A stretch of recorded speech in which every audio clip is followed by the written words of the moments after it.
Mohon maaf ya ini ada kendala teknis, jadi tadi kamera aku tuh nggak mau nyala. Tapi it's okay, kita tetap bisa dapetin value walaupun ada kendala ya, jadi bisa dimanfaatkan. Nah, topiknya di sini kita fokus pada gimana sih kita cuma dengerin orang doang, tapi kok bisa kita bisa dapat uang kayak gitu. Nah, untuk hari ini aku akan fokus pada tiga hal aja. Sudah ada belum teman-teman? Nah, oke. Kita akan fokus pada preparation, action, dan investment. Jadi, teman-teman bisa simak baik-baik karena waktu kita juga terbatas. Jadi, semoga teman-teman bisa dapetin banyak hal di sesi ini. Oke, sebelumnya ada istilah tak kenal maka tak sayang, maka sebelumnya kenalin, nama aku Ian, kuliahku di satu psikologi dengan 5 plus gelar sertifikasi. Jadi ada gelar sertifikasi hipnosis, gelar basic counseling dan yang lain-lain kayak gitu. Dan saat ini udah punya pengalaman nanganin 200 plus klien counseling. Entah itu sejak zaman aku kuliah sampai sekarang ini gitu. Dan sekarang lagi ngerintis nih aku sebuah platform yang namanya Humanify. Yang jadi platform untuk semua orang tuh bisa belajar ilmu psikologi dengan bahasa yang sangat mudah dipahami. Selain itu ya tadi aku juga nanganin klien-klien konseling yang mau curhat sama aku gitu. Jadi intinya di Humanify ini aku fokus pada gimana sih cara bantuin orang, gimana sih cara bikin orang pribadi yang lebih sehat lagi karena mungkin kita lebih aware ya sekarang dengan kesehatan mental kita tahu bahwa kalau kita lagi nggak mood kita tuh nggak bisa ngapa-ngapain dan sebagainya atau mungkin ketika kita lagi uh, broken heart gitu putus cinta atau mungkin kita lagi dalam kendala masalah, kendala finansial, kendala kerja dan lain-lain kita pasti ngerasain yang namanya sedih dan yang lain-lain. Nah kita butuh nih eh, apa namanya kita butuh buat yang namanya memperbaiki diri kita. Nah itu tujuan utama aku bangun Humanify seperti itu. Oke, setelah itu, nah di Humanify sendiri ini udah punya 30.000 followers gitu. Jadi aku baru bikin kemarin bulan Mei dan itu udah dapetin 2 digit income cuman dari duduk doang dengerin orang dan bisa dapetin ya uang dari situ dan selain itu aku juga ngajar ya ngajar di kelas psikologi tuh mulai dari yang gratis sampai yang berbayar sekalipun dan isinya sama fokusnya pada bidang kesehatan mental. Nah, di sini aku mulai pada step satu ya. Kita langsung masuk ke intinya aja. Nah, sebelum teman-teman mulai nih ngebangun atau bikin wadah jasa konseling atau jasa curhat kayak gitu ya, teman-teman harus paham nih karena ini model bisnis ya teman-teman. Teman-teman harus prepare dulu. Jadi nggak bisa teman-teman langsung buka jasa begitu aja. Teman-teman harus punya tools ini nih. Kalau aku biasanya pakai sosmed, landing page sama WhatsApp. Aku jelasin dulu model sosmed ya teman-teman. Nah, di sosmed ini kita fokus buat ngebangun branding diri kita. Kalau teman-teman bergerak berdiri sendiri ya, berdiri sendiri nggak punya teman, teman-teman aku mau jadi fasilitator, aku mau jadi tenaga konselor kayak gitu, aku mau dengerin curhat aja kayak gitu teman-teman bisa buat nge-branding diri teman-teman bahwa kasih tahu ke dunia, kasih tahu ke sosial media bahwa teman-teman tuh mampu untuk dengerin orang, teman-teman punya kemampuan empati yang tinggi, teman-teman punya kemampuan problem solving yang tinggi kayak gitu. Dan ketika teman-teman ngerasa teman-teman layak, itu udah jadi modal yang besar karena percaya diri itu udah bagus banget gitu. Itu kunci pertama. Jadi teman-teman kalau di sini yang ada yang malu, Kak, aku malu nih buat ngonten, Kak, aku malu nih buat ini gitu. Nah, teman-teman bisa coba cek Instagramnya atau mungkin TikToknya Humanify. Di situ aku jarang banget buat nunjukin muka aku jarang banget buat bikin video dan sebagainya. Karena aku memang fokus pada menyampaikan value dalam diri aku sendiri. Jadi ya, konten-kontennya cuma gambar dan sebagainya, tapi berhasil dapetin kayak gitu. Jadi nggak ada kata apapun buat nggak memulai teman-teman. Mulai dari situ dulu, itu kunci pertamanya. Pede dulu dan yang gitu. Kenapa aku nggak pakai kamera? Kenapa aku nggak face reveal? Karena pertama mungkin aku pemalu ya, dan skill itu juga dalam berbicara tuh kadang terbata-bata kalau di depan kamera. Tapi beda kalau di depan orang ya. Mungkin teman-teman ada yang ngerasain ya. Tapi it's okay. Di samping itu aku ternyata punya skill-skill lain kayak di media sosial dan yang lain-lain gitu atau mungkin di digital marketing jadi teman-teman bisa nih fokus bangun branding intinya teman-teman kasih value aja ke orang lain lewat sosial media bikin konten atau mungkin apapun kayak gitu. Terus alasan kedua aku kenapa aku nggak face reveal waktu itu karena memang device aku tuh kurang mumpuni. Kalau kamera HP aku tuh benar-benar burik lah kalau teman-teman bahasa sekarang ya. Jadi kayak nggak mumpuni kalau bikin video, record video tuh ada noise-nya, habis itu suaranya juga nggak jelas dan lain-lain. Karena ya apa adanya aja, aku mau mulai apa adanya. Aku cuman mulai dari diri aku dulu kayak gitu. Yang penting, oh aku tahu nih di sosial media tuh bentuknya kayak gini. Oh aku tahu eh, cara bikin konten tuh kayak gini gitu. Jadi intinya mulai dulu. Nah, ada satu tips nih dari aku nih, pastiin kalau teman-teman mau nge-branding diri teman-teman sebagai tenaga konselor atau mungkin jadi teman curhat kayak gitu untuk orang-orang di sosmed, teman-teman pastiin akun teman-teman tuh hanya membahas hal-hal yang berkaitan dengan psikologis atau psikis manusia. Contohnya teman-teman bahas permasalahan psikologis kayak gitu, tapi bukan yang gangguan ya. Permasalahan saya kayak lagi jatuh cinta atau mungkin ketika lagi patah hati itu harus kayak gimana, atau mungkin ketika bersama temen malu dan lain-lain kayak gitu. Dan yang paling penting adalah sampaikan, memberikan value kepercayaan sama audiens dengan dengan menyajikan konten-konten yang fakta bukan opini. Mungkin teman-teman sering banget ya kalau ngeliat konten-konten yang bahas tentang NPD, tentang BPD gitu, atau mungkin tentang borderline atau konten-konten yang membahas tentang gangguan psikologis. Tapi orang itu bukan berasal dari tenaga medis sungguhan kayak gitu. Nah, itu akan menimbulkan trust yang agak rancu teman-teman di bidang medis. Karena apa? Karena kita nggak punya skills untuk ngebahas gangguan psikologis kayak gitu. Ini hanya overview aja ya teman-teman. Tapi intinya di sini aku mau bahas bahwa tools sosial media itu sepowerful itu buat teman-teman bisa ngebangun branding. Jadi jangan campur-campur nih kontennya. Oh, aku hari ini mau bikin konten vlog. Aku hari ini mau bikin konten makan-makan atau masak-masak kayak gitu. Jangan teman-teman. Jadi fokus pada permasalahan-permasalahan psikologis atau mungkin kayak hubungan kayak gitu, permasalahan hubungan atau permasalahan-permasalahan yang sifatnya itu berkaitan sama ilmu psikologi. Atau teman-teman mau sharing nih, pengen sharing pengalaman teman-teman. Kan ada ya, ada salah satu konten creator juga, dia adalah RSG survivor, alias dia pernah gitu didiagnosa mengidap suatu gangguan tertentu dan akhirnya dia berani untuk menyuarakan dirinya di internet kayak gitu, di sosial media, dan akhirnya sekarang dia punya platform yang cukup besar gitu. Dia sukses karena dia ternyata berhasil gitu untuk eh, ngelawan dirinya. Intinya seperti itu. Jangan lupa untuk ngasih trust, intinya begitu ya.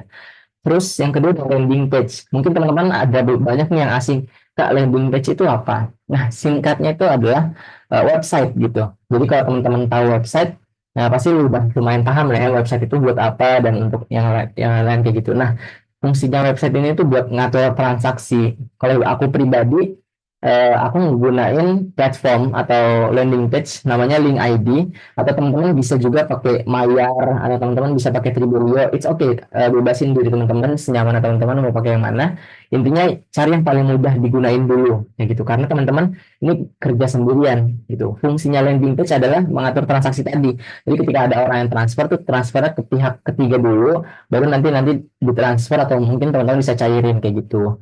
Atau mungkin teman-teman bisa nih ngatur jadwal. Jadi jadwal itu nggak berantakan. Waktu itu awal-awal kalian juga nggak pakai landing page. Jadi itu ada tuh masuk eh, klien, misalnya hari Senin jam 7 malam gitu. Itu ada dua orang yang masuk kayak gitu datanya. Lah terus aku bingung kan, nggak mungkin aku nanganin dua klien sekaligus gitu. Jadi aku fokus lah bikin landing page. Aku belajar sedikit. Ini nggak lama kok, kayak 1 hari selesai lah belajar landing page ini gitu. Teman-teman banyak bisa lihat tutorial-tutorialnya di YouTube, kayak cara bikin akun Link ID, cara bikin akun Tribulio, cara bikin akun Mayar kayak gitu.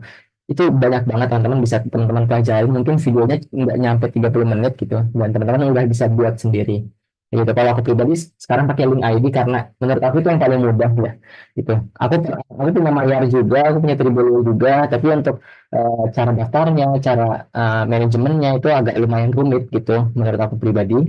Jadi aku cari yang mudah, simple, karena aku kerja sendiri sekarang kayak gitu. Terus cari juga fitur-fitur manajemen jadwal yang langsung connect sama Google Calendar. Kalau ini ngebantu aku banget, dimana sekarang aku memang kerjaan aku spesifik di digital marketing, di sosmed marketing dan lain-lain, tapi aku punya background psikologis nih, pendidikan psikologi maksudnya di S1 tadi ya, sama punya beberapa sertifikasi. Nah, aku coba lah, aku iseng-iseng aku coba bangun sosial media kayak gitu, aku coba mulai konten dan akhirnya ya kayak gini. Itu mulai dari manajemen gitu, manajemen Google Calendar tadi, karena aku bingung sebelumnya. Waktu itu kemarin jadwal jam berapa ya kayak gitu, kalau ada fitur manajemen waktu atau jadwal yang bisa langsung connect sama Google Calendar itu lebih enak ya gitu. Jadi aku bisa diingetin, aku bisa di notice juga, oh sama siapa-siapa, linknya di mana kayak gitu-gitu. Itu di landing page-nya. Terus yang ketiga ini WhatsApp, teman-teman. Nah, aku tuh penting banget. Jadi WhatsApp tuh bukan cuma sekedar kita ngechat ya, ngechat orang gitu, atau mungkin halo Kak, jadwal kakak jam sekian sekian ya, enggak kayak gitu. Tapi aku pribadi buka WhatsApp gitu ya, gunain WhatsApp ini fokus untuk bikin database dan sales juga. Aku tuh database biasanya itu aku sebutnya database, tapi itu gampangnya teman-teman bisa tahu itu kontak. Jadi misalnya ada kontak yang tersimpan sama teman-teman dan orang tersebut juga menyimpan kontak kakak gitu. Nah, itu disebut database. Nah, jadi nanti kakak bisa optimalisasi database-nya. Contoh, wah aku lagi pengen ngadain promo nih di bulan Oktober nanti kan ada Hari Kesehatan Mental Dunia. Aku mau coba bikin promo, aku mau coba bikin campaign, aku mau coba bikin acara kayak gitu. Dan akhirnya ya udahlah, database yang tadi tinggal aku kontak-kontakin lagi aja gitu secara manual atau enggak otomatis. Itu ada tools-toolsnya juga di WhatsApp web, sorry. Teman-teman bisa buat ngecek, oh di WhatsApp web itu ada ini apa, bulking namanya, ada WhatsApp bulking. Jadi kita bisa ngecek 500 kontak, 1000 kontak dalam 1 detik aja gitu. Jadi teman-teman nggak perlu capek-capek copy paste atau enggak mungkin forwardin, itu kan capek ya. Ada namanya WhatsApp bulking. Teman-teman juga bisa cari tutorial juga banyak di YouTube. Itu gampang banget teman-teman, real gampang banget. Atau teman-teman ada yang eh, punya Shopee di sini, ada kok di sana jasa bulking sending gitu loh, ya bulk sending ke WhatsApp WhatsApp orang kayak gitu. Tapi dengan catatan kontak WhatsApp teman-teman yang udah saling save-savean itu tuh banyak gitu, itu baru. Nah, kalau belum ada, gimana Kak? Oke, kita bisa mulai dari sosial medianya dulu. Itu jadi teman-teman kontennya teman-teman itu fokus buat ngumpulin database gitu. Aku ada beberapa konten yang fokus untuk ngumpulin database. Contohnya gimana? Bisa teman-teman pernah lihat nggak kalau ada konten creator terus bilang eh, kalau mau tipsnya atau tips lebih lanjutnya bisa nih cek atau mungkin bisa komen, mau nanti aku kirimin di DM kayak gitu. Nah, itu nanti bisa diarahin tuh ke WhatsApp gitu. Itu bisa dioptimalisasiin ke WhatsApp supaya nanti teman-teman banyak gitu dapetin kontak-kontak WhatsApp baru kayak gitu. Nah, fungsinya tadi ya, fungsi kedua WhatsApp itu buat sales juga. Jadi kadang sebelumnya ada nih customer atau klien atau mungkin teman kita gitu yang kepo-kepo dulu gitu, kepo-kepo, Kak, berapa berapa lama gitu curhatnya, harganya berapa kayak gitu gitu kan. Eh, nah, kadang dia tuh lupa kalau kita tuh punya jasa itu. Nah, kita ingetin deh, kita sales lagi, kita kontak lagi. Hai Kak, gimana keadaannya? Kayak gitu. Kalau bisa tuh sapa lagi ya. Hai Kak, gimana keadaannya? Eh, udah baik-baik aja belum gitu? Atau mungkin masalah yang kemarin gimana? Apa udah selesai? Mau cerita nggak? Kayak gitu. Jadi kayak ditawarin lagi kalau aja dia mau cerita.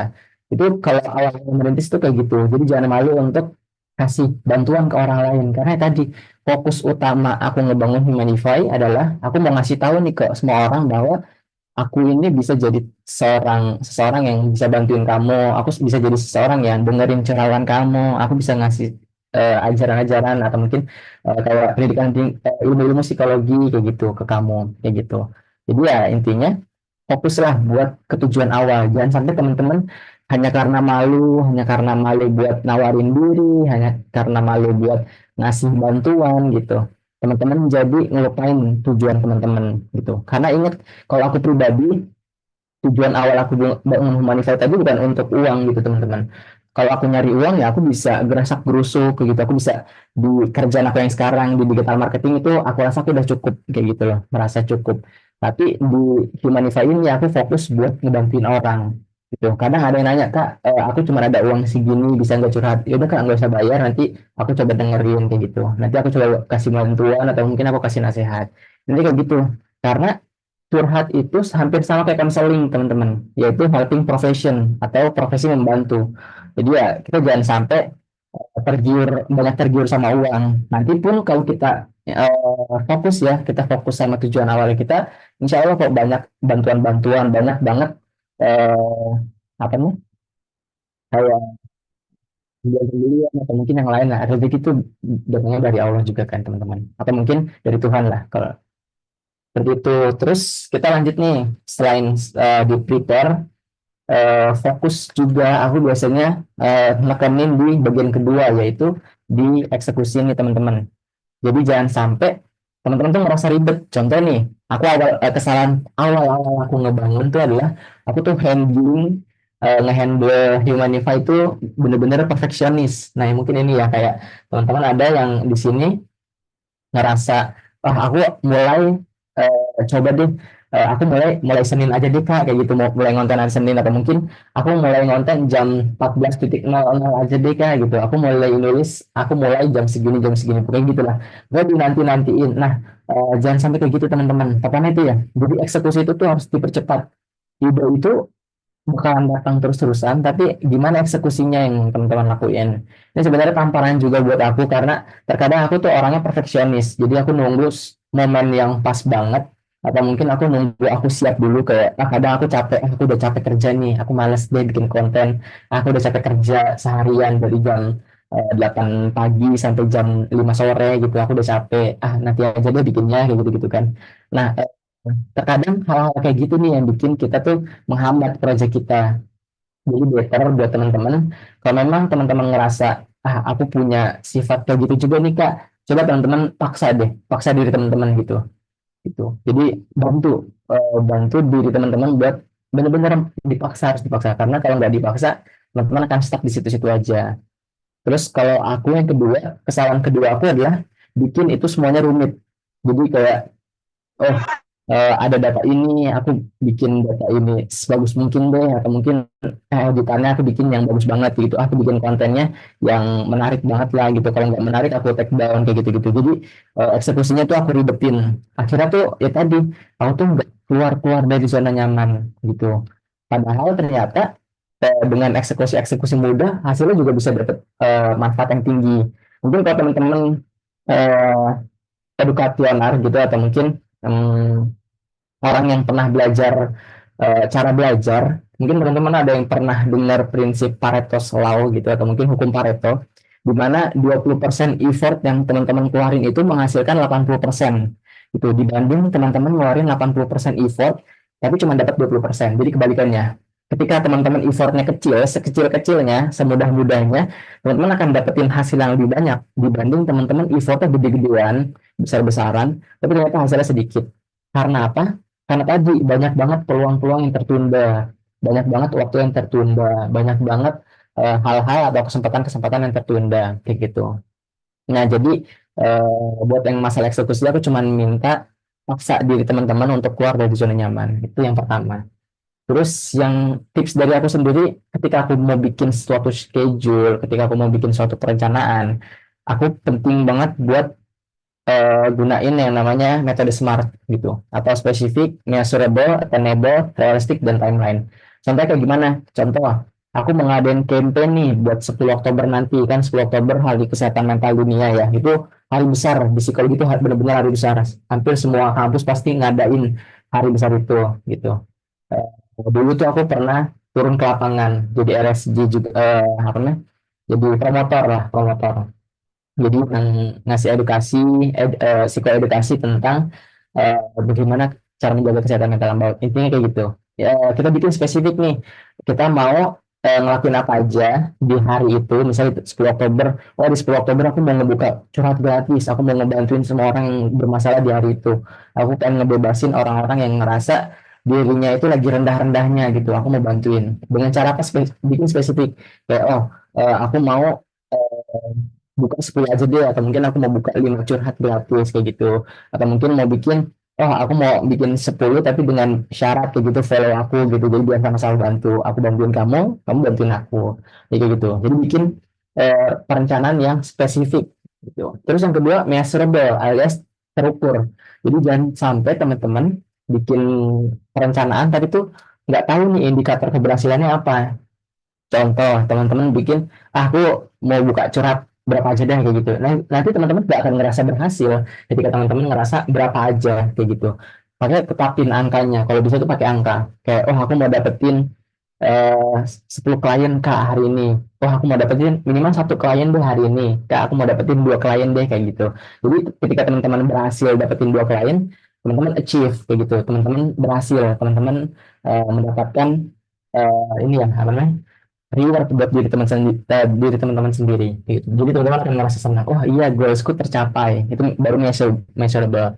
Terus yang ketiga itu ada attainable atau ada juga achievable ya, sama aja ya. Jadi mudah didapatkan. Jadi jangan sampai teman-teman bikin target yang susah banget nih gitu. Bikin target yang teman-teman sendiri tuh aduh nggak bisa nih aku dicapai gitu. Misalnya kayak pernah teman-teman dengar istilah bermimpilah setinggi mungkin, karena ketika teman-teman jatuh teman-teman akan berada di bintang-bintang. Itu sebenarnya nggak salah, cuman prakteknya aja yang salah gitu. Kita boleh bermimpi setinggi mungkin, tapi dengan catatan mimpi itu harus benar-benar bisa tercapai sama kita. Jangan sampai teman-teman bisa nih, kayak dulu aku pernah nih, wah aku buka yang curhat gratis kayak gitu kan. Oh banyak waktu itu TikTok aku lagi rame-ramenya. Terus aku buka curhat gratis. Alhasil dalam seminggu tuh aku nanganin 30-an klien kayak gitu. Dan itu udah over banget ya. Biasanya satu hari tuh maksimal tuh di dua orang. Alias kalau seminggu tuh ya 10 lah kayak gitu. Maksimal maksimal maksimal tuh 10. Nah, tapi aku nanganin 30 klien dan akhirnya setelah minggu itu selesai, aku benar-benar capek, aku benar-benar depresi dan lain-lain. Artinya apa? Oh, ternyata aku gagal setting goals. Aku pikir di angka segitu atau mungkin aku bikin free, ternyata aku nggak ngebatasin nih gitu. Aku bikin free tapi aku nggak ngebatasin buat berapa orang. Akhirnya semuanya masuk dan aku nggak bisa handle juga. Akhirnya ya udah semuanya di ACC dan ya tadi dia nggak achievable alias attainable gitu ya. Dia tuh sulit banget ternyata buat tercapai. Buat nanganin 30 klien itu ternyata sulit. Begitu jadinya aku bisa evaluasi, oh ternyata kemampuanku cuma di 10 klien per minggu. Oh ternyata kemampuanku cuma di dua klien per harinya kayak gitu. Itu yang attainable dan achievable. Dan keempat itu realistik teman-teman. Nah jadi jangan sampai juga teman-teman bikin target yang teman-teman tuh nggak kuasain. Contoh, teman-teman tuh kondisi yang paling ngerti kondisi teman-teman saat ini adalah diri teman-teman sendiri. Itu penting banget dan harus teman-teman pahamin ya. Jadi kalau teman-teman nggak ngerti nih kondisi teman-teman, oh aku bisa nggak ya buat ngedengerin orang, oh aku bisa nggak ya buat ngerjain ini nih, buat dengerin curhatan orang ketika aku pulang capek nanti gitu. Karena biasanya kesalahannya di sini. Ketika teman-teman akan jadwal, kayak aku ada nih ready untuk satu minggu ini, teman-teman bisa nih buat ngobrol sama aku gitu, buat buka lah keluhan-keluhannya sama aku. Tapi ternyata teman-teman nggak bisa nargetin bahwa contoh ada orang yang ambil di hari Sabtu deh, hari Sabtu jam 7 malam misalnya kayak gitu. Terus ternyata di hari Sabtu itu teman-teman diajak keluar atau mungkin teman-teman ada kerjaan mendadak malam minggu. Nah, itu kan akan jadi bimbang ya. Nah, bimbangnya itu akan merusak teman-teman sendiri. Makanya pastiin ketika teman-teman itu ngebikin jadwal atau ngebikin sebenarnya target yang smart, gunain metode smart ini bikin juga realistik, alias apa kondisi teman-teman sekarang tuh lagi kayak gimana. Contoh teman-teman lihat dulu nih di kerjaan kantor lagi banyak gak ya gitu. Kalau lagi banyak kayaknya aku opennya satu aja deh kayak gitu. Takutnya aku nanti terbebanin entah project yang nggak benar, terus di kerjaan juga nggak benar kan nggak enak ya teman-teman. Jadi ya bikin serealistik mungkin target itu. Itu teman-teman, itu untuk spesifik, measurable, attainable, dan realistik. Nah, yang terakhir ini timeline atau time bound namanya. Jadi, kalau teman-teman nggak bikin setting goals-nya gitu, kayak, oh kak aku mau ini deh, mau buka sharing session ya, kayak gitu. Aku mau duduk baca atau mungkin duduk cerita kayak gitu-gitu ya. Aku mau dengerin-dengerin orang-orang kayak gitu, banyak-banyak orang-orang. Tapi ternyata teman-teman nggak setting nih kapan teman-teman mau ngelaksanain itu, berapa lama teman-teman ngelaksanain itu gitu. Teman-teman nggak bikin itu. Akhirnya apa? Ketika hari H, contoh ya, besok aja deh gitu. Ternyata besok tuh gagal. Oh, lusa aja deh atau oh ternyata lusa juga gagal. Oh, nanti hari Minggu aja deh. Ternyata hari Minggu juga gagal. Jadi timelinenya itu buat memperjelas targetnya teman-teman. Tuh, jadi contoh hari ini aku harus selesai mobilnya dulu misalnya. Oh, besoknya aku mau selesaiin konten kayak gitu. Jadi bikin target-targetnya itu lebih jelas. Itu kayak tanggal 10 jam sekian aku harus selesaiin A, B, C, D kayak gitu. Kalau aku itu tipsnya. Aku ini ya, aku ulangin buat yang di Twitter, buat yang di Twitter ini, teman-teman bisa fokus pada konten-konten yang berbau dengan ilmu psikologi, permasalahan-permasalahan hidup sederhana kayak gitu. Atau mungkin permasalahan-permasalahan hubungan itu gampang banget FYP teman-teman. Tinggal teman-teman cari tulisan-tulisan yang bagus, tinggal teman-teman upload di media sosial teman-teman. Gitu dengan bahasa teman-teman. Itu pertama untuk tips yang prepare.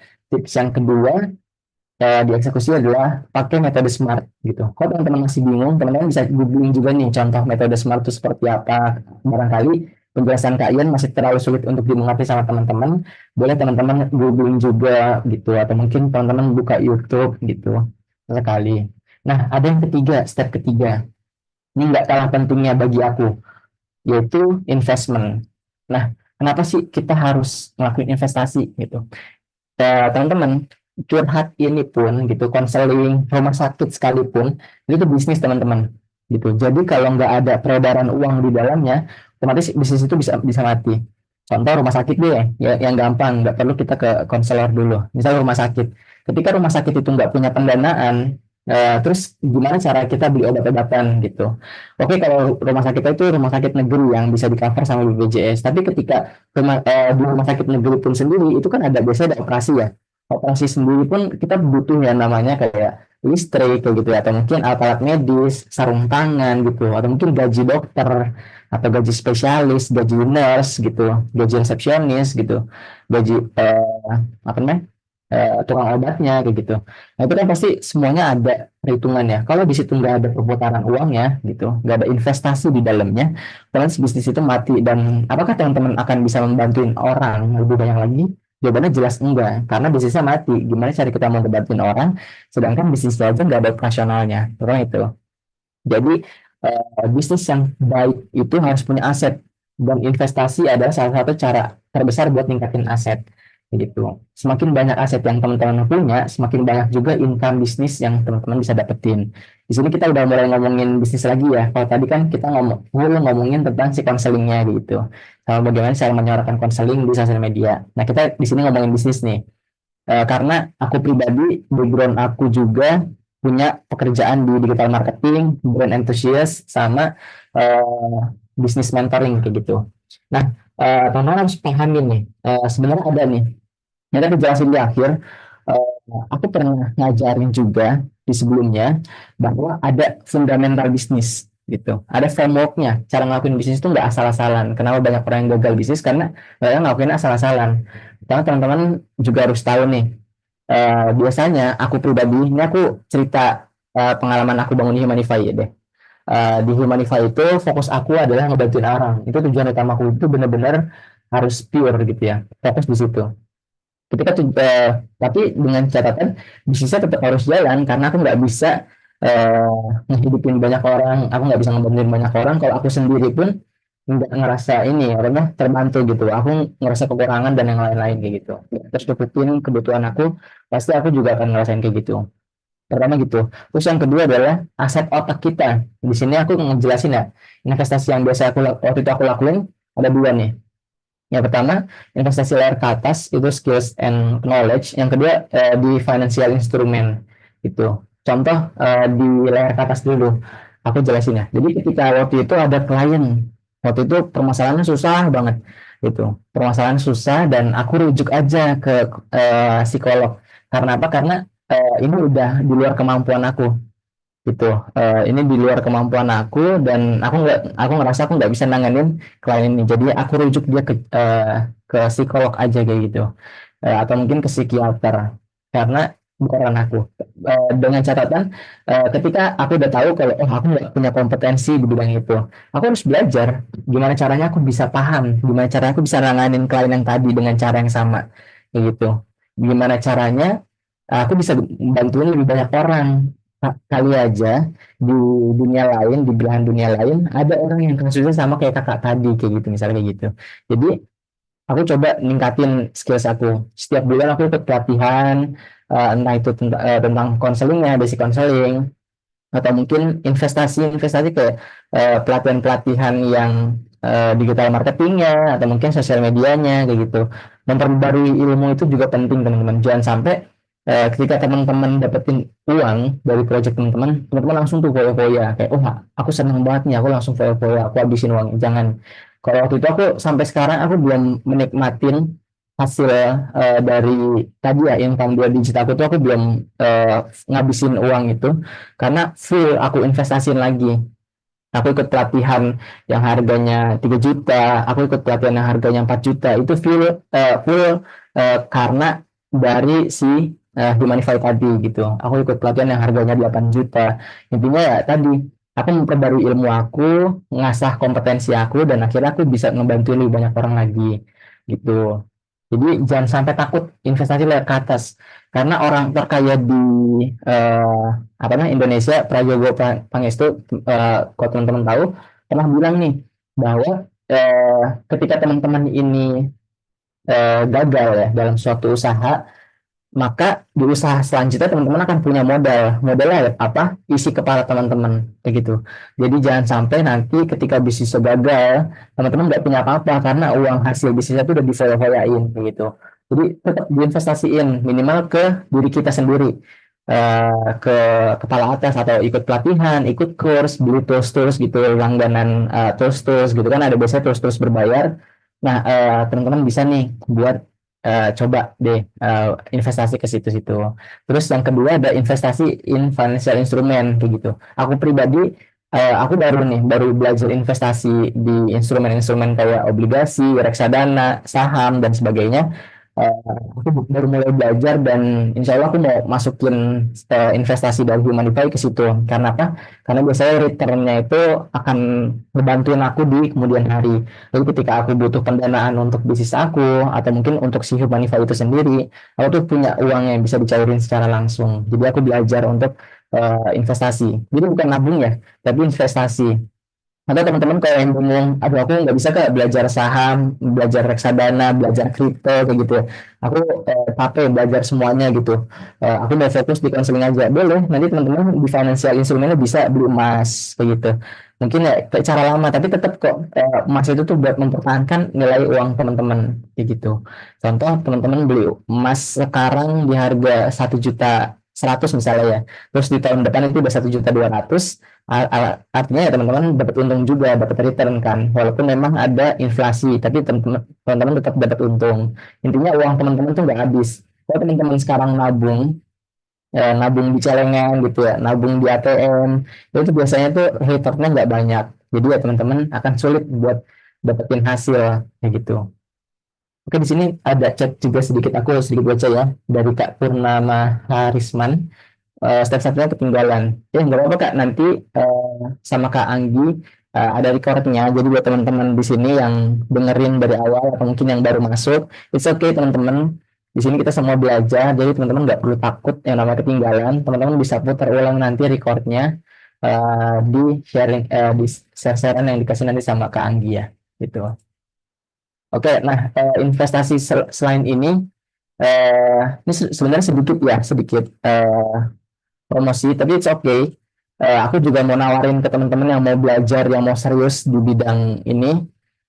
Jadi di Remotif ini, di platform Kak Anggi, aku ini sebagai pemateri di dalamnya gitu. Aku ngasih gimana caranya lebih detail. Kalau tadi kan kita cuma bahas 3 step, tapi di sini kita bakal bahas 7 step gitu, tentang fundamentalsnya, tentang foundersnya dulu, tentang bagaimana caranya memahamin niche sama audience, gimana cara ngatur keuangan di bisnis ini dan lain-lain gitu. Kalau teman-teman ngerasa knowledge teman-teman masih kurang di bisnis jasa curhat ini, aku bisa rekomendasiin course ini karena waktu itu pernah nih Kak Anggi kontak aku ya, Kak, kakak nih bisa kan buat apa namanya curhat-curhatan atau konseling begitu. Iya bisa Kak. Habis waktu itu aku bikin kan materinya. Aku pikir karena tadi tujuan aku untuk ngebantu lebih banyak orang. Ya, jadi waktu itu Kak Anggi minta buat durasinya 1 jam ya kan, nanti bisa waktunya di mepet-mepetin begitu. Tapi ternyata ketika aku bikin materi itu kita nge-zoom sampai 2 jam waktu itu sama Kak Anggi. Dan isinya tuh benar-benar daging, aku ngejelasin semuanya. Jadi ya karena tadi aku mau buka-bukaan tentang bagaimana cara kita bisa ngasilin uang atau mungkin gimana caranya kita bisa ngebantu lebih banyak orang gitu. Kalau teman-teman ada yang fokus sama uang, it's okay. Ini bisa dijadiin tempat buat dapetin uang juga. Karena tadi hasilnya teman-teman bisa lihat ya, dalam beberapa bulan aku bisa dapetin 2 digit. Terus kalau teman-teman fokus mau bantuin orang, it's okay. Teman-teman bisa kasih harga yang lebih rendah atau mungkin teman-teman bisa kerjasama sama psikolog lainnya gitu. Jadi nanti di course ini bareng sama Kak Anggi, kita belajar bahwa ngebangun bisnis curhat online itu tuh mudah, tapi nggak sesimpel yang teman-teman bisa bayangkan juga. Jadi it's okay. Kalau teman-teman ngerasa, oh aku belum punya uangnya, it's okay. Teman-teman bisa nabung dulu. Nanti ketika udah ada, baru. Jadi sambil nabung tadi, teman-teman bisa belajar juga, belajar otodidak, gitu. Belajar-belajar dari YouTube tadi kan aku udah jelasin ya. Ada 3 step tadi. Step yang pertama preparation, action, sama investment kayak gitu. Jadi teman-teman bisa belajar ketiga step tadi di YouTube juga banyak. Dan kalau teman-teman pengen lihat detailnya apa yang sudah aku bangun di Humanify ini, teman-teman bisa buka nanti atau bisa ikut kursnya nih dari Kak Anggi. Dan nanti juga dapat nih tools-toolsnya kayak lumayan kan dapat uh, Canva Pro-nya 1 tahun, 1 tahun, sorry. Terus ada grup diskusinya juga. Jadi nanti di situ aku juga ngasih tahu kalau teman-teman ada yang pertanyaan apapun, aku jawab di situ. Itu sama nanti ada English class-nya juga dari promotif.id. Jadi kali aja teman-teman mau ngebuka jasa curhat di luar negeri nih kayak, wah aku mau buka di Upwork deh, wah aku mau dapetin uang dolar gitu ya, aku mau dengerin orang Inggris curhat kayak gitu atau bule-bule curhat itu bisa. Jadi nanti kalau remotif itu nanti dapat trial English class juga. Jadi teman-teman bisa ngasah sedikit bahasa bahasa Inggris teman-teman yang dasar-dasar dan ya teman-teman bisa coba lebih fokus juga nanti buat ngebantu lebih banyak orang di belahan dunia manapun. Sama itu. Terus yang kedua, selain tadi ada course yang singkat, teman-teman juga bisa nih investasi buat ngelakuin ini. Jadi ada private mentoring. Di sini memang harga cukup mahal gitu ya. Jadi ada 1,2 juta, tapi ini untuk beberapa kali pertemuan. Jadi untuk materinya ini benar-benar lebih detailnya lagi dibanding course-nya. Tapi it's okay, di course-nya juga udah merasa udah lumayan cukup bahas. Tapi untuk di mentoring ini, teman-teman akan langsung Zoom private sama aku selaku founder dari Humanify dan dari tadi ya background psikologi aku. Jadi nanti teman-teman nggak cuma belajar tentang si bisnisnya juga, tapi teman-teman juga gimana cara nge-manage sebuah platform, nge-manage sebuah kasus kayak gitu. Jadi nanti kita ada studi kasus juga, ada manajemen kasus, ada ngasih tahu nih building good rapport alias kita ngasih tahu gimana cara ngebikin orang itu nyaman sama kita sehingga kita punya portofolio atau testimoni-testimoni yang bagus-bagus juga. Itu. Terus nanti juga teman-teman bakal belajar counseling skill juga sama aku. Jadi gimana caranya counseling yang bagus. Jadi kita bakal benar-benar belajar dan nanti ada aku kasih sedikit beberapa ini ya kasus-kasus yang pernah aku tanganin dan cara penanganannya itu seperti apa gitu dengan catatan nama kliennya aku sensor ya karena itu kode etik sebutannya. Jadi kita nggak bisa ngasih tahu nama orang yang kita konselingin, tapi kita ini bisa buat ngasih kasusnya buat pembelajaran. Jadi nanti ada studi kasusnya juga. Terus nanti teman-teman juga belajar buat nge-branding dan analisis langsung sama aku. Kayak, oh kita belajar, oh performa teman-teman lagi turun, coba teman-teman pakai konten kayak gini. Karena di samping tadi ya, di samping background aku yang sebagai seorang tenaga medis di bidang psikologis, aku juga sebagai bekerja sebagai kepala digital marketing di sebuah perusahaan travel, gitu. Jadi ini terserah balik lagi sama teman-teman, nggak ada paksaan apapun di sini. Teman-teman bisa belajar dari kelas gratis ini, bisa diputar putar recordnya juga. Teman-teman bisa cek juga di YouTube tadi di 3 step tadi udah lumayan banyak aku jelasin. Terus kalau teman-teman ngerasa, oh aku udah action kak, aku mau mengembangkan bisnis aku mau coba investasi leher ke atas, aku mau coba pelajarin sebenarnya basic counseling tuh yang bagus tuh gimana cara nanganin orang tuh seperti apa. Teman-teman bisa ikut course-nya dulu, it's okay, 100.000 kayak ya teman-teman langganan Netflix dan sebagainya atau mungkin beli kuota mungkin sama lah ya. Jadi aku mikir 100.000 itu buat teman-teman yang sekarang masih bisa, masih terjangkau gitu. Terus kalau teman-teman udah mulai bisnisnya, udah jalanin operasionalnya, terus teman-teman ngerasa pengen scale up gitu loh. Aku Kak, aku pengen ngundang psikolog Kak aku mau collaboration sama A, B, C, D, Kak aku mau bangun platform aku jadi sebuah company, jadi sebuah PT, jadi sebuah CV, begitu. Gimana caranya ya Kak? Gitu. Nanti teman-teman bisa langsung mentoring sama aku. Jadi di situ kita mentoring langsung ke kasus teman-teman, begitu. Ini sedikit promosi aja teman-teman. Jadi selebihnya ambil yang baiknya, buang yang buruknya. Teman-teman bisa nilai juga mana yang menurut teman-teman bisa ningkatin value teman-teman, ningkatin skills teman-teman, kecerdasan teman-teman, sehingga teman-teman nanti bisa survive di kemudian hari. Karena tadi, satu hal lagi, aku pengen notice sedikit hal aja nih. Teman-teman pernah nggak dengar istilah Indonesia Emas 2045? Nah, di situ ternyata ada ini ya, satu argumen bahwa di Indonesia Emas 2045 itu kita ini punya kesehatan mental yang bagus kayak gitu loh.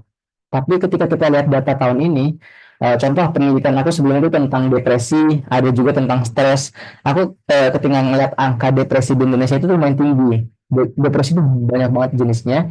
Jadi ada yang depresi karena pekerjaan, depresi karena putus cinta, depresi karena pinjol, itu ada uniknya juga ya. Depresi karena kecanduan main game, itu banyak banget ya. Depresi, stres, dan anxiety itu banyak banget.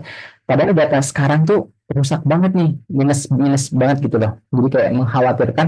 Tapi 2045 bilangnya kesehatan mental Indonesia itu bagus gitu, karena kita dapetin bonus demografi, orang-orang kita ini udah pada superior jadinya, jadi kita punya kesehatan mental yang bagus. Nah, kok bisa gitu? Nah, aku mikir peluang di jasa ini itu tuh lumayan besar, apalagi jasa-jasa tentang konseling, jasa psikologis, alat tes, atau mungkin psikiater gitu ya, atau mungkin kayak tes psikologi dan lain-lain, itu lumayan besar. Jadi kayak gitu teman-teman, buat yang pengen belajar, it's okay, aku nggak maksa juga. Ada di course yang di 100 ribuan ini, atau mungkin teman-teman bisa ambil yang di 1,2 juta ini. It's okay, ini juga bisa dicicil ya kalau nggak salah Kak Anggi. Terus eh, jadi ya semuanya dimudahin. Nah, karena ini sesinya udah mepet ya waktunya, aku buka Q&A session nih buat teman-teman, siapapun, teman-teman bisa tanya apapun dan pasti aku jawab di sini. Jadi manfaatnya nih, ada change gratis nih buat nanya. Tuh. Ya, boleh nih buat teman-teman yang bertanya silakan ya komen di kolom chat dan aku akan apa? Sudah ada pertanyaan yang masuk nih Kak dari Boleh? Broadcast Channel ya. Mm-mm. eh Sebentar. Kalau misalnya kerjanya tuh apa mendengarkan curhat itu kira-kira akan ada yang aneh-aneh nggak sih Kak? Aman apa enggak tuh kira-kira? Maksudnya nanti apakah Mm-mm. ada curhat yang aneh-aneh? Oke. Nah, ini sebenarnya lucu teman-teman. Nah, aku sharing ya, sedikit sharing ya. Jadi itu dulu ada apa namanya? Ini sebenarnya aku nggak nyebutin siapa ya. Aku nggak nyebutin siapa ininya. Aku nggak nyebutin siapa orangnya, tapi waktu itu ada klienku, dia itu ternyata penyuka sesama jenis teman-teman gitu. Dan di saat itu aku shock juga kan, loh kok ada ya orang curhat gitu loh, curhat dengan sesama jenis gitu. Maksudnya dia suka dengan sesama jenis, tapi di posisi itu dia tuh lagi berusaha untuk move on dari pacarnya yang notabene itu sama jenisnya kayak gitu. Jadi itu mereka udah pacaran gitu dengan sesama jenis. Terus dari situ langkah yang aku lakuin apa? Mungkin teman-teman ada yang bilang, wah kamu bersalah kayak gitu, kamu judgement lah, pokoknya banyak judgement yang nyerang dia bahwa hubungan sesama jenis itu salah. Karena memang benar salah sebenarnya. Tapi ingat teman-teman, perasaan itu valid. Semua perasaan manusia itu valid. Contoh perasaan ini ya, perasaan suka itu tuh valid. Tapi yang salah tuh action setelah perasaan itu muncul. Contoh aku suka, tapi aku suka sama jenis kayak gitu. Nah, perasaan sukanya itu valid, tapi sama sesama jenisnya itu yang nggak valid, yang nggak boleh kayak gitu. Akhirnya aku coba lah, aku terangin, oke, kenapa sih kamu mau apa namanya, mau pacaran sama sesama jenis? Oh, kenapa? Karena dia punya trauma kayak gitu. Dia pernah pengen nikah, tapi ternyata tiba-tiba dibatalin dan ditinggal nikah kayak gitu loh. Jadi dia trauma sama lawan jenis. Akhirnya banyak juga nih sesama jenisnya yang lain tuh support dia, terus dia coba dia suka, dan ketika diajak pacaran dia ini apa dia mau diambil gitu. Nah, sebenarnya kan perasaan traumanya itu valid, perasaan sukanya itu valid, tapi ketika dia memilih pacaran dengan sesama jenis itu yang nggak boleh, itu yang nggak valid. Jadi aku coba yakinin, aku arahin bahwa gimana caranya, coba deh, aku kasih kamu to-do list, aku kasih kamu checklist. Karena sebelumnya aku juga belajar ya basic counseling buat nggak menghakimi seseorang terlebih dahulu. Bikinlah orang itu nyaman sama kita cerita itu. Nanti ketika orang itu udah nyaman, kita baru deh bisa kasih masukan-masukan kayak gitu. Dan dia juga akan menerima dengan senang hati karena dia udah open duluan sama kita, dia udah terbuka sama kita. Jangan sampai dari awal dia cerita, kak aku suka sama jenis kayak gitu, oh nggak boleh kayak gitu, dalam agama nggak boleh kayak gini, nggak boleh, pokoknya langsung di judgment lah kayak gitu. Akhirnya dia nggak punya trust sama kita, dia nggak akan punya kepercayaan. Jadi kalau kasus tuh banyak banget teman-teman yang unik-unik, ada yang suka selingkuh lah, jadi orang ini suka selingkuh, ada juga yang nggak bisa berteman. Jadi kalau kasus tuh unik-unik semua gitu. Tapi bagaimana cara teman-teman nge-manage kasus itu yang paling penting gitu. Teman-teman bisa learning by doing. Jadi kayak belajar ketika dari pengalaman ya, belajar dari pengalaman, coba konselingin orang-orang, atau teman-teman bisa tadi ikut course bareng aku, atau mungkin bisa sesi mentoring sama aku, dan teman-teman bisa nih nanti aku kasih case-nya gimana cara penyelesaian aku waktu itu, dan teman-teman bisa belajar langsung tanpa harus teman-teman ngelakuin gitu. Jadi ya stepnya silahkan teman-teman pilih jalan, teman-teman yang pengen teman-teman ampuh itu silahkan teman-teman pilih yang senyaman teman-teman. Kalau mau beli course-nya silahkan, enggak juga it's okay. Karena di sini aku menawarkan untuk memudahkan teman-teman gitu, belajar lebih cepat, nggak perlu banyak waktu buat nonton YouTube, ikut latihan A B C D gitu. Walaupun tetap nanti ini ya, aku juga nyaranin buat ikutan pelatihan-pelatihan lain kayak gitu. Banyak kok sertifikasi konseling, basic konseling gitu, atau mungkin belajar tentang misalnya teman-teman punya ini nih curhat offline gitu ya, curhat tapi ketemu langsung entah di kafe ngobrol dan sebagainya. Nah, aku ini punya sertifikasi ini body language dan micro expression gitu. Jadi nanti di Humanify juga kadang ada sharing-sharing session lah kayak gitu. Jadi kalau teman-teman mau kepoin boleh nanti kepoin Humanify. Jadi teman-teman bisa belajar, intinya ilmu apapun yang berkaitan dengan psikologi itu sangat-sangat dibutuhin di konseling atau mungkin di curhat ini. Karena apa? Itu ngebantu teman-teman, memudahin teman-teman buat ngebantu lebih banyak orang. Nah, dari situ teman-teman. Oke, Ada lagi? kemudian ada pertanyaan lagi nih Kak. Hmm. Kalau misalnya ada contoh sosmed promosi untuk jasa curhatnya, kemudian kalau kita tidak ada background psikologi, apa tetap bisa dipercaya? Oke, jawabnya bisa, bisa banget. Bagaimana cara teman-teman? Oh, ini ada satu kata yang unik nih. Namanya perceived value. Jadi value apa yang pengen teman-teman tanamkan ke orang lain. Nah, dengan cara apa? Dengan cara ngonten tadi, ngonten kasih fakta-fakta. Jangan sampai teman-teman ngasih hoax ya di ini ya, di konten teman-teman itu ngasih bikin hoax itu jangan, karena nanti kepercayaannya langsung pudar. Orang-orang tuh akan susah percaya. Atau mungkin teman-teman jangan bikin konten-konten yang ini apa namanya kontradiktif. Kalau teman-teman nggak tahu ilmunya, contoh teman-teman ngebela suatu kaum atau mungkin ngebela suatu golongan, suatu kubu, tapi teman-teman nggak tahu nih landasan ilmunya tuh apa, risetnya tuh kayak gimana. Ya, iya betul kata Zilal. Jadi harus berdasarkan data. Jadi ketika data itu udah teman-teman mainin, udah teman-teman paparkan, kasih tahu ke orang-orang bahwa contoh cara nanganin depresi yang baik, yang sehat, yang mudah, yang murah, itu dengan cara beres-beres, dengan cara berjemur, dengan cara olahraga. Karena apa? Karena ketika kita olahraga, kita menghasilkan hormon-hormon oksitosin, endorfin, atau mungkin kita ngasilin hormon-hormon dopamin gitu, dopamin yang sehat kayak gitu. Jadi teman-teman kasih fakta gitu. Karena ketika teman-teman berkasih fakta, orang-orang akan tahu bahwa oh orang ini kompatibel nih, oh orang ini kompeten nih buat ini apa namanya dengan ilmu-ilmunya. Orang ini tahu kayak gitu. Mungkin di sini ada beberapa juga ya kayaknya. Tadi aku lihat di grup ada beberapa murid aku juga di kelas psikologi aku. Jadi mereka juga datang dari Humanify, dari IG Humanify. Mereka belajar gitu ya, belajar psikologi. Karena mereka tahu bahwa aku tuh bisa ngasih data langsung gitu. Karena ya ilmu-ilmu yang aku sharing entah di sosial media atau mungkin di eh, apa namanya, grup kelasnya itu tuh berdasarkan data, berdasarkan dari ilmu-ilmu psikologi, buku-buku psikologi yang pernah aku baca, entah riset-riset apa yang pernah aku lakuin atau mungkin riset orang-orang kayak gitu. Oke, kemudian ini ada pertanyaan lagi Kak Hmm? dari Kak Aris. Hmm. Kak Ian kan jual jasa curhat online, itu bisa nggak sih di affiliate di link? Jasa curhat aku, kalau Ya. jasa curhat aku boleh, cuman mungkin aku sendiri belum prefer ya, karena tadi balik lagi aku sekarang masih kerja sendirian di jasa itu, takutnya aku ngebatasin jumlah orang yang curhat sama aku gitu. Jadi kayak setiap minggunya sekarang tuh kadang full 10 orang, kadang full 12 orang kayak gitu-gitu. Tapi insya Allah nanti ketika aku punya tim sendiri, nanti bisa aku coba affiliate kan kayak gitu. Nanti boleh Kak, siapa tadi? Aris ya, Kak Aris. Ya. Ini bisa coba. Tapi sebenarnya Hmm? gimana Kak? Kalau misalnya jasa curhat, misalnya kita provide jasa curhat, itu sebenarnya bisa di affiliate nggak? Bisa sih Kak, bisa banget. Kalau kita kita ngebuka jasa curhat nih, terus kita minta affiliatein ke orang-orang. Misalnya ke teman dekat kita, tolong dong affiliatein jasa curhat aku pengen ngebantu lebih banyak orang. Nanti kan kita bisa dapetin kontak-kontak dari teman kita gitu, atau mungkin dari sosial media orang, audiens-audiens sosmed teman kita dan lain-lain kayak gitu.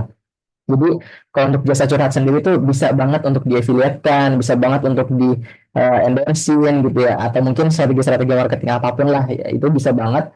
Tapi dengan catatan tadi, ketika teman-teman ngatur tadi di metode SMART ya, tadi aku jelas balik sedikit, teman-teman harus tahu nih achievable-nya. Kira-kira teman-teman mampu nggak nih buat nanganin jasa curhat ketika nanti membludak.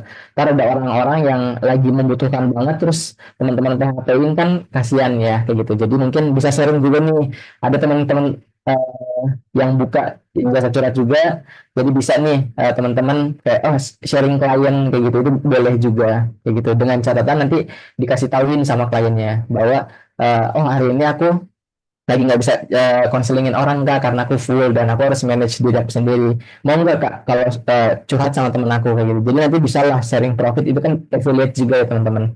Kalau masalah profit itu bisa dibicarain, atau mungkin sharing-sharing komisi itu bisa dibicarain. Intinya teknik marketing apapun tuh bisa banget dilakuin. Cuman tadi balik lagi sama diri kita sendiri, mumpuni nggak gitu. Oke, selanjutnya ini ada pertanyaan dari Kak Novita. Jasa curhat ini juga ngasih solusinya ya, Kak? Jadi biasanya hitungan jam atau berapa sesi gitu kah? Kalau tidak nemu solusinya atau kita kurang paham, tidak bisa kasih jawaban saat itu, bagaimana? Oke, ini pertanyaan bagus nih dari Kak Novita.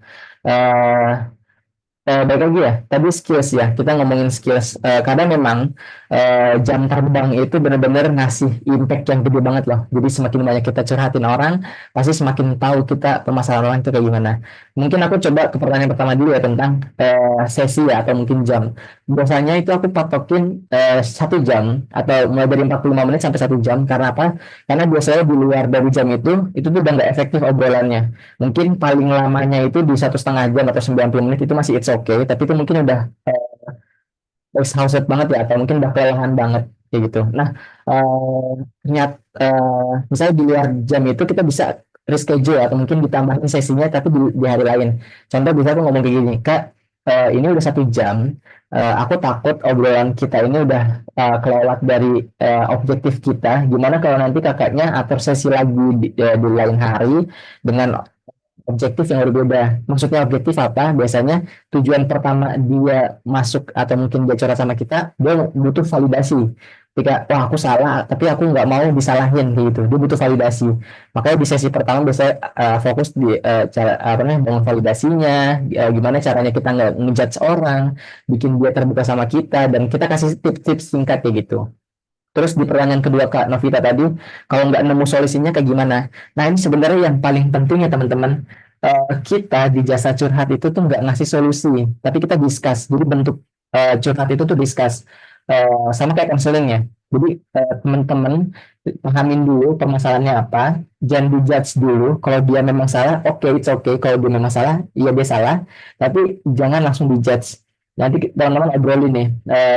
Kalau aku kasih opsi ini, gimana Kak? Kira-kira Kakak keberatan nggak? Kalau Kakaknya nggak keberatan, biasanya Kakak ngelakuin apa buat nanganin permasalahan Kakak? Aku langsung kasih case-nya ya, gampangnya. Contoh, dia itu overwhelmed sama, atau mungkin dia eh, pusing lah, kecapean. Pikirannya kecapean sama banyaknya kerjaan dulu kayak gitu. Dia nggak bisa ngatur, dia prokrastinasi akhirnya. Terus aku kasih saran, Kak, gimana kalau kakaknya coba atur manajemen waktu kakak kayak gitu. Terus ternyata eh, si kliennya tuh bilang, enggak, menurut aku manajemen waktu aku udah bagus, tapi ini ada yang salah kak selain itu. Oke, baru kita nempelin lagi nih. Oke, menurut kakaknya kesalahannya di mana nih? Biar kita bisa sama-sama tahu. Ternyata letak kesalahannya tuh di prokrastinasi tadi dia sering selalu self love duluan ketimbang achievement beneran. Maksudnya dia tuh contoh dia mau ngelakuin satu hal, dia harus beli barang-barang dulu, baru dia ngelakuin hal itu. Nah itu kan salah ya. Jadi baru kita bisa ngasih tahu, oh ini permasalahan kakak itu sebenarnya di sini. Gimana kalau kakaknya tuker, kakak kerjain dulu, baru nanti kakaknya kasih penghargaan buat diri kakak atas kerja keras yang udah kakak lakuin. Jangan kebalik kak, bisa begitu. Nanti ketika dia udah paham, oh iya. Nanti ketika dia udah paham, baru kita bikin checklist. Oke, ini aku buatin checklist. Nah, kakaknya bisa nge-track kira-kira dalam 1 minggu kakaknya berhasil berapa kali nih gitu. Nanti kalau kakaknya ngerasa susah lagi, kesusahan lagi, kakaknya bisa konseling lagi atau curhat lagi sama aku kayak gitu. Gitu juga. Tadi kita helping profession, kita bentuknya tuh discuss gitu. Beda sama psikoterapi ya. Kalau psikoterapi biasanya itu ada asesmennya dulu, asesmen psikologi klinis namanya. Jadi kita tahu dulu, oh dia tuh udah berapa lama durasinya. Misal contoh kasus dia yang paling sering teman-teman dengar NPD. Nah, kita nggak boleh loh langsung ngejudge orang itu NPD karena apa? Karena sebenarnya orang NPD itu hanya boleh didiagnosa oleh ahlinya, gitu. Entah itu psikolog klinis atau mungkin psikiater. Jadi kita nggak bisa bilang orang itu NPD. Nah, penanganan NPD itu tuh benar-benar khusus pakai pendekatan terapi. Banyak banget terapi-terapi buat NPD dan itu biasanya dikhususkan personalisasi untuk si orang tersebut gitu. Jadi nggak sembarangan terapi lah bisa dilakuin. Dan teman-teman nggak boleh ya buat ngelakuin terapi kalau teman-teman nggak punya kemampuannya kayak gitu. Jadi ya pastiin tadi apa sama achievable-nya juga di ini ya diperhatikan gitu. Jadi it's okay banget Kak Novita kalau nggak nemu solusinya karena bentuknya itu discuss. Jadi kita juga nggak boleh buat maksain pendapat kita dipakai sama orang lain. Kalau orang lain itu nggak ngerasa suka sama pendapat kita tanyain kenapa nggak sukanya, terus dia bisa kasih solusi nggak gitu.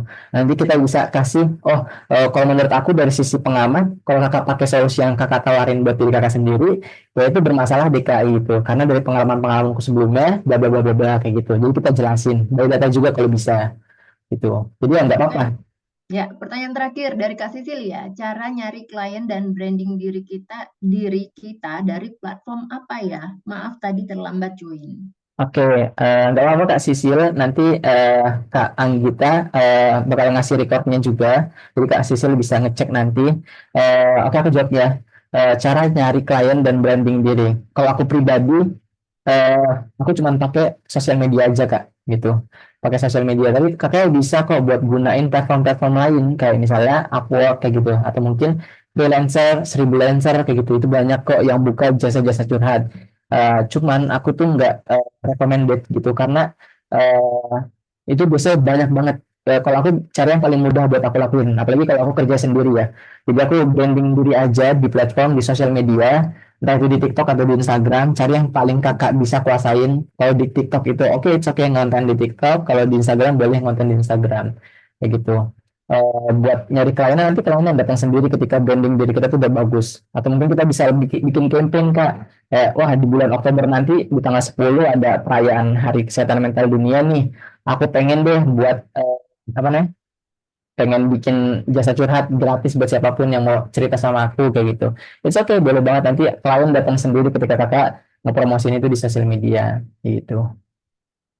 Oke, teman-teman ya, karena waktu kita terbatas ya, dan waktunya ini sudah selesai ya di setengah 9 ya, Kak Ian ya. Jadi kalau memang masih ada nih ya, teman-teman yang mau tertarik gitu ya, masih mau bertanya-tanya gitu ya, sama Kak Ian, mentor di jasa curhat online kita malam kali ini, ya teman-teman boleh banget ya, nanti ambil apa namanya kurs reguler atau private-nya. Nah, nanti private-nya juga kalau teman-teman mau nyicil ada siapkan, kita provide juga sistem cicilan, nanti bisa kontak ke admin aja Kak Reni ya. Oke, sebelum kita selesaikan, boleh dong kita on cam dulu nih, kita foto bareng sama teman-teman yang lain di sini. Oke, boleh nih teman-teman aku coba. Aku on cam nggak bisa sih karena dia